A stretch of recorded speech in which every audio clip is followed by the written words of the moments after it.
Have you recently looked at your life and been like, damn, who is preying on my downfall? You are. It's you. You're the problem.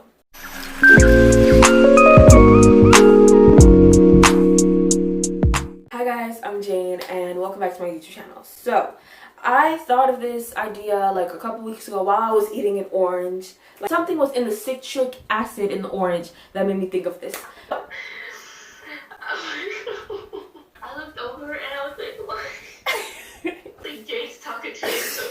What I mean by you're preying on your downfall, you are doing things that aren't benefiting you, but yet you're blaming it on other people. And quick little disclaimer, obviously nobody has 100% full control over their life. Things just happen. That's the disclaimer. You know, I've realized humans, we're always the last ones to blame ourselves.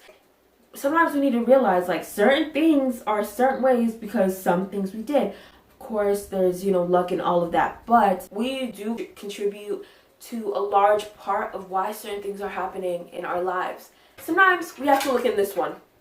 We have to look in it.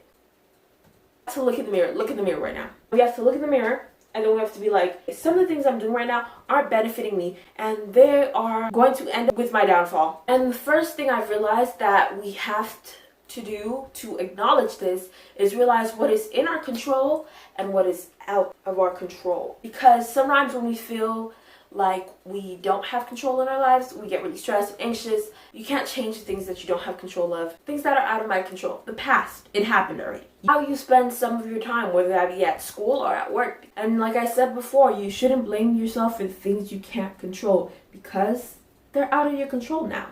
It's above you. You're trying to always, hold on and try to fix things and pull back, but let's let go of it. The next thing is, are we being grateful for what we have? A lot of times I'm really pessimistic and I forget like I have a lot of things that like just fly over my mind and I don't even think twice about because I have them.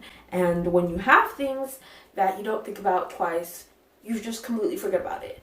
I'm not saying have toxic positivity. And here's some things to be grateful for that might apply to you. That you're alive. If you're watching this video and you're dead, comment down below. If you're not worried about the bills or how you're gonna eat, and you know that you're gonna wake up and the lights are gonna be on. Being healthy or having health care, especially since we're in a pandemic. Having a family that cares about you. Having free and easily accessible education. Like I said, if this applies to you, everybody's list can be different.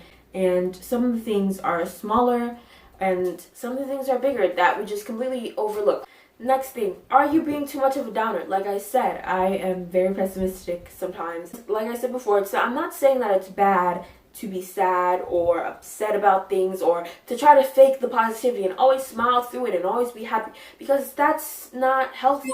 It's okay to be upset about things. It's okay to cry about things or be sad about things. I'm just saying, are you rationalizing everything or are you over rationalizing things? Are you overthinking so much that you're upset? How has that ever benefited you? The next thing is comparing yourself. This is one of the main things that made me want to film this video, is because I was on Instagram and I saw this person and I was scrolling through their Instagram, and I scrolled all the way to the bottom of their Instagram. I was just looking at every single one of their pictures and hyper analyzing everything. I'm like, their life looks so good. But then I remember, people are just putting what they want to see on the internet. The internet is a mask. If I posted every time I was upset and why I was upset, people will post things so they look good. People post things with their friends who are toxic and with their boyfriends who they just had an argument with. I was going to get into this mindset of I'm not good enough and I would be good enough if I looked like that or if I did that. Post YouTube videos that's how many minutes of their whole week. Next thing is wishing bad on other people. When you don't know them or you just see them and then you're just wishing bad.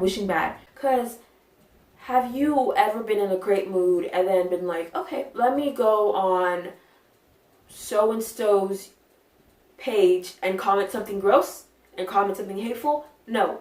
The next thing is, are you impatient? I'm pretty impatient. A lot of things are going to take time and you can't just expect things to be boom, done. Because that could just span for months or weeks. And not everything is about finishing it or getting to the finish line and ending it.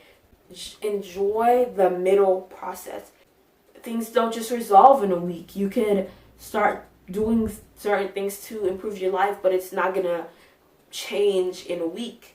I know sometimes things feel like super inconvenient at the point in time of your life, but there could be another time that it's like even more inconvenient. The other thing with being patient is you have to start small. In conclusion, you're always looking for a hater, but maybe your biggest hater is yourself. It's probably you. And the things you're currently doing could be causing that. And maybe you're just doing it unintentionally because these are habits and you have to break them because they're negatively affecting your life. So that's the end of the video. I'm Jane. All of my social media is linked down below. I have a podcast, Teenage Dream, new episodes every Wednesday. Outie. Peace out. I feel like you right now. I feel anxious and like,